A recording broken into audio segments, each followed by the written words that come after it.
U.S. Senator Rand Paul recently spent his valuable time attacking government spending on scientific progress as part of deliberations by the Subcommittee on Federal Spending Oversight.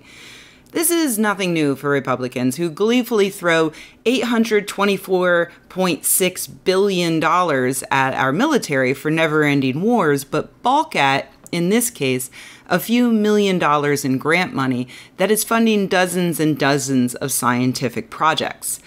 Paul's goal in the subcommittee is to actually do the opposite of what Republicans always say they want in government. He wants to create more red tape. He wants to hire a team of politicians to oversee every dollar in grant money that goes towards scientific research, making sure that whatever research is funded is considered appropriately groundbreaking, or more likely that it has military applications, as all the best scientific breakthroughs do. After all, how else would we have Blu-ray players if we hadn't thought we might be able to destroy our enemies with lasers? Paul brings up the famous shrimp on a treadmill study first, which was attacked so commonly in the past that the scientist who did the study, Sheila Patek of Duke University, went to Capitol Hill with a fucking science fair project display and carefully explained to Republican Senator Jeff Flake the importance of research on mantis shrimp. He was actually won over when he realized that her research had direct applications for, yep, you guessed it, the military. Next, Paul complains about studies that are funded by government grants that don't adhere to the original grant descriptions. His example is a study in which, and I quote, "they were going to study collaboration on scientific research. They somehow got to what makes for a perfect first date." I did a little digging and managed to find what he was talking about, thanks in part to the fact that he's been whining about this study for more than a year. It was not, in fact, a study about what makes for a perfect first date. He got that title from an article in Women's Health magazine that cited the study. The study is actually titled "Making the Connection: Social Bonding in Courtship Situations." In the study, researchers studied language use during speed dating to see how people's words affected their bonding abilities.